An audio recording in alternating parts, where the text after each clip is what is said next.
Okay, we're live. Yes, we are. Okay, so happy Monday, everyone. I want us to talk about the working mom guilt, and I have my friend and colleague here, Dr. Walichowski, who's going to be here with us because she's a working mom too, and she's got a lot of experience in this area as well. You've got how many kids? 5 children. She Yes. has 5 children. Yes. Um, I don't know how you do it. I really Yes. don't. And every age needed. Like when they do research studies, it's like, okay, what age do you need? Because I have the full gamut. Yeah, it's amazing to me how moms with more than three do it. But I wanted us to take some time to talk about the working mom guilt because we were just talking about how she took a trip this weekend, and it was really interesting how it worked out at home with her daughter. And you wanted to share some of the story? Yes. So I was out of town actually last week for a little bit, just overnight for one conference. And then this past week, I was out of town for about 2.5 days. And my 8-year-old daughter came up to me and said, well, Mom, since I'm the oldest of the girls, while you're gone, I'm going to be your role. And so she asked me what that was like, what do moms do? And so I mostly questioned her, like what she thought moms would do. And I told her I thought she would do a great job. And when I came back, I didn't know if she would have forgotten about that commitment. And so I asked my husband, and all the kids were around, how she had done. And it was really interesting to see, that she actually, followed through with executing on the mom role. What was that like for you to have her say, "Okay, I'm going to take on your role"? Did you feel like I don't know what was going through your mind when that happened? Well, I was a little worried because I thought, well, first of all, it made me kind of think back, like, well, what is my role? Like, what is it Mm, that I really do? What is it that they see, me do? Because mm, there's probably things that they aren't aware of, and there are things that are very visible. And so, what does it look like from their lens? And that immediately, I just kind of felt like a tightness, when she asked that question, like what is it that you do and how can I be that role and do those things, and when I started to ask her what she thought those roles, it was kind of bracing myself, like what's she going to say, what's oh. going to come, That's from. really interesting because a lot of times we're just in the moment of being, of doing and not being. And then it's not until like our child picks up some of our patterns that we start to realize that they're actually paying attention and that we're serving as a role model. And when women realize this, a lot of times they start to feel part of that is like the guilt. Like, am I being around enough to show them how to be a good am I being showing up as a good role model? Am I raising my kids in a way that is going to make them be better people, be healthy, not have attachment issues, and grow up to be bullies or be bullied? Like, we have all these kinds of things that go in our heads and stories we tell us, and it contributes to the guilt that we feel when we feel pulled between different things, right? Our career, having to travel for it. You were at a conference, right? Mhm. Did mom guilt come up for you at all, or have you dealt with that before? Not so much for the one night the Mm. previous week, but then the second time it was an unexpected travel, Mm-hmm. and it was actually family related, so kind of an emergency. But because of the extended time on that one and not having planned, it did feel a little bit like, oh my goodness, do I really have the time to do this? Can I really be away that long? And it's so interesting because you just touched on another layer of complexity. We're stretched so much and have to juggle so many different balls. Like, we're lucky that we have a flexible career. Mm-hmm. We have a lot of autonomy in how we schedule our days.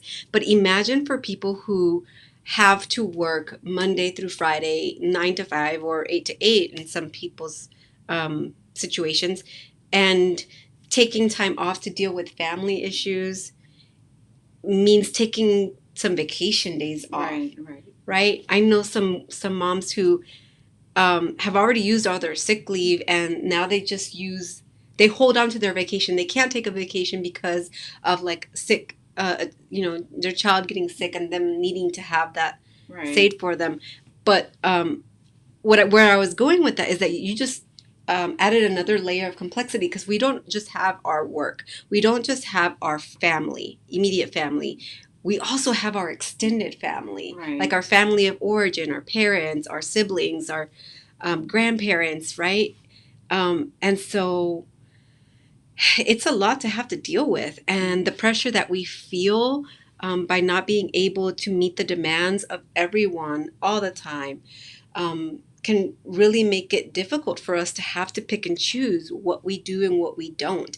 And with that comes a lot of guilt as a busy working mom. How have you handled that before? Wait, I already asked you that, right? No. Okay, how have you handled that?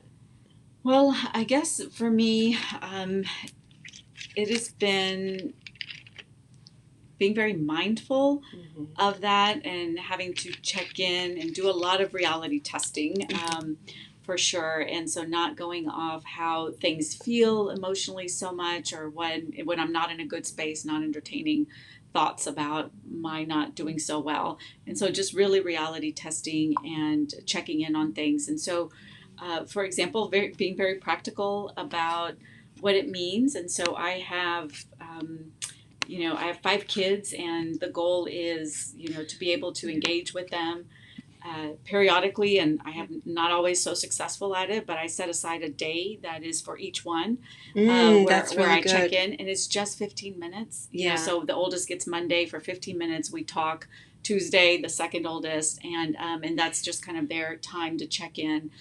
So that allows me to feel that I'm connecting, and it seems kind of artificial or contrived, but it actually works. And eventually you get into a flow and they go with it. We also do monthly date nights, so I'll have one date each month with one child, and we get to do whatever the child wants to do. That's another opportunity to connect as well. And then just having some criteria of at the beginning of the year, I love, New Year's because of this, and just setting some criteria of like, what does it mean to be a good mother, and making those very tangible and concrete. And if there's nothing else I do but these 3 things, then I'm going to consider that a successful year. And then next year I can pick up another 3 habits or change them out. And usually I'll ask for feedback on those and say, these are what I'm thinking, that might be good to help you, what do you need? And they provide feedback. And so we just create that structure. And so just being able to honor those few things that I've selected and sticking to those as a commitment makes a huge difference. And so when that little voice comes in of, oh, you didn't do this, or you didn't go on the field trip, or you haven't had lunch with anyone at their Our school, inner critic. yes, then I can tell it like, that wasn't priority this year. Homework and reading time was priority this year. Next year we can make lunches priority. And I will catch up with that child, on our date. And so just having that very intentional, I guess, almost strategy to it. Yeah, I absolutely love that. And in fact, just last week I did my 5-day Better Balance Challenge, and I touched on some of the things you just mentioned about, I talked about my good enough philosophy, meaning that some things just have to be good enough because it's not a priority. And just because it's not a priority now doesn't mean it can't be a priority later. Right? You pick the few things that you really want to focus on in each of the different areas of your life. And then, you can always switch it for something else. If you realize that, what, this isn't as important as I thought it was. Or once you get to a point where you feel good about where you are, then you can add something else on. But yeah, everybody has a different season in their life, different circumstances. And when you try to have your life be similar to other people, that's really unfair to you and unfair to the dynamics of your family and what works for your family, because what works for somebody else doesn't work for another family. Like I have twins, right? And so I actually never thought about having them separately, like having separate dates with them. Because they've been born together. They're always together. And you just gave me that great idea. I usually do everything together, and they're used to that. And it saves me a lot of time, but to do everything at the same time. I remember I used to be bottle feeding them at the same time like that. I say at the hospital, I got a 2-for-1 special. Yes. But that's actually a great idea. And um, you have to really think about what season in life you are right now. Mm-hmm. Really reflect on what are your values, what are your priorities, what's your 1 year goal, your 5 year goal for yourself, for your career, for your family, Right. and how can you make all of them be in harmony with each other so that they work together rather than bump against each other. Mm-hmm. Um, and that's exactly what I am teaching y'all, what I taught y'all in the Better Balance Challenge, and my upcoming program is like a 10x version of the 5 days. And I want to take this moment to tell you a little bit more about it. It's called the Better Balance Challenge, where we're going to be together with a really small, intimate group of women who are on this journey of wanting to have their life back, not wanting to sacrifice the things that really matter to them most within their career, within their family, and within themselves. A lot of times, the women that I've been talking to since this challenge, a lot of them have been telling me, gosh, I feel like I have to sacrifice one thing. Like if I do really well in one area, it's at the expense of another. And I remember just a few women told me, is it ever okay to put my career first? And they felt so bad about that. And I'm like, you know what? I totally understand. It does not mean you don't love your family. It just means that maybe you're at a season in your life where you're ready to pick up where you left off with your career before you had kids. The season of your life has changed, and that's totally okay. There is a way that you can advance in your career. I call it having your career cake and eat it too, without having to sacrifice your sanity or your family. So if that's something that you're interested in, I invite you to post in the comments that you're interested in, and I'll send you some more information about that. It's a great opportunity for you to have your life turn around so that you are able to actually do the things that matter to you most without feeling overwhelmed, stressed out, and having to struggle with a juggle. So make sure you reach out to me right in the comments or send me a message. That's cool too, and I'll let you know more information, see if you're a good fit for that. So, any last words? I really liked talking with you. Yes, well, thank you. Well, I just want to encourage, don't be afraid to check in with your family and ask them for what they need. I mean, sometimes I'll even ask my kids, do you feel loved? And what could I do differently to help you feel more loved? And so just checking in on different things. What do you need from me? Dinner time's also a great time to be able to do that if you want to, take care of several of the kids at once. And you're actually doing a whole lot better than you think. And so when I came home and found out what my daughter had done in my role, apparently she, worked. So she was on the computer. Because she sees you doing that. Because she sees me doing nice. that. She would ask my husband if he could bring my favorite tea as well to her. Oh. And she would ask him to look at something that she was working on to get some feedback. And then also asked to spend time with him. And so I thought that was really interesting. We were also at church when I got back that weekend, and they were announcing about starting a ministry, and they were talking about the type of individual they needed for that ministry, which was somebody that would learn or had good active listening skills and empathy and all those things. And my daughter turned around and looked at me and she said, Mom, you would be great at that. You have all of those. And so it was just really beautiful to see that, yes, despite the guilt, a lot of the good stuff is being, provided, and they're emulating that.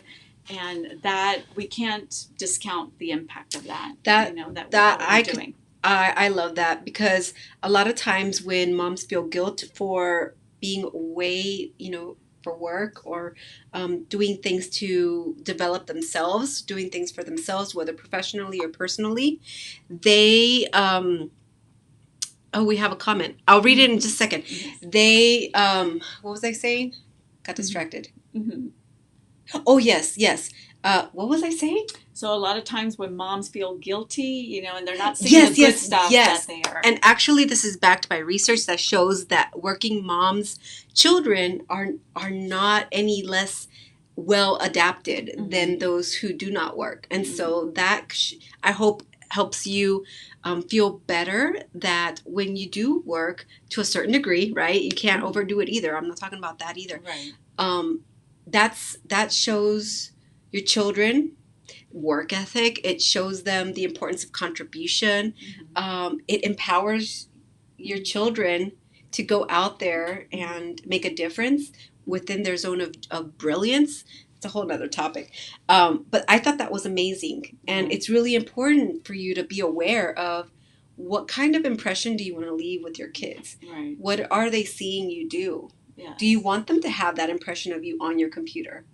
And it really depends on what's important to you and how you interpret things. So if for you, having your kids see you as someone who's always on the computer, does that mean to you that they see you as a hard worker? Or does that mean to you that they see you as never available and always working? It's so individualized. And that's what I'm all about, figuring out what matters to you most and how to make it happen, how to make what you want actually happen without having to sacrifice these important pieces of your life. And so that's really cool that your daughter saw you in that way, and also like the relationship with your husband. Yes, because I thought that was totally like neglected. that's teaching her, Yes, hey, it's like I should be pampered. I like that's really amazing. So I encourage you to pay attention to what messages are you sending out there, inadvertently, maybe, like not even realizing that you're doing it. It could be positive and it could be maybe not so positive. So ask yourself, how do I want my children to see me? How do I want the world to see me, for that matter? And am I showing up as that person? Am I, what kind of role model am I being? How am I being perceived? Who am I becoming? Who do I want to be? And what do I need to do to get there?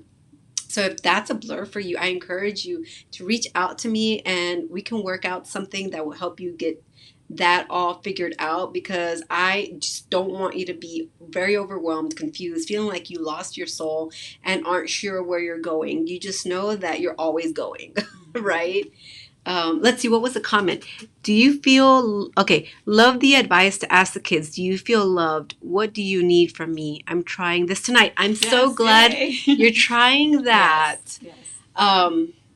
That's an excellent question. Feedback is important, and you get it from the source, and they'll be honest with you. So this could totally turn into a parenting a video, but I think that also teaches our children that it's okay for them to get what they want. For them to have I'm not talking about like a spoiled brat entitlement, that kind of thing. I'm talking about like when you ask them, do you feel loved? That gives them permission to tell the truth. And it shows them so many things, right? I'm going to put my psychologist hat on for a second. Like, it shows them that affection is positive, especially for boys. Like, that could be something challenging given society's expectations of men. It shows them that expression is okay, and that it's okay for them to have their needs met, because a lot of times people may grow up to feel silenced. And that's another thing that's really hard for women, like feeling like they can't put their needs first. But this strategy of asking, like, do you feel loved? What can I do to make you feel loved?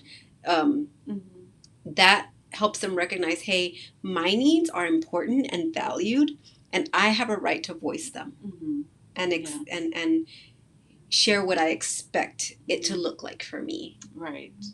Yeah, that self-advocacy is very important. And it has to be taught and modeled because it doesn't come natural, and especially for women. Yeah. So especially for women who are so used to always being there for people and putting their needs second. And I say it's time for that to stop, because at the end of the day, if you don't put your needs first, you might as well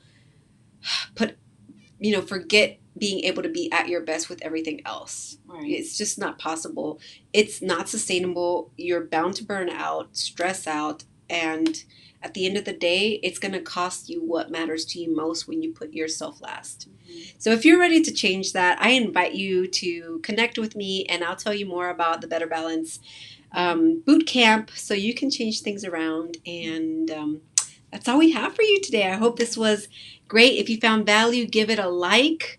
And leave a comment. Let us know what you're going to do to, what's the takeaway? What are you going to do to work on the mom guilt? Like, what's one thing that you can do to make that go down, even if it's just a little bit? All right. Okay, that's it. See you next time. Bye. Bye.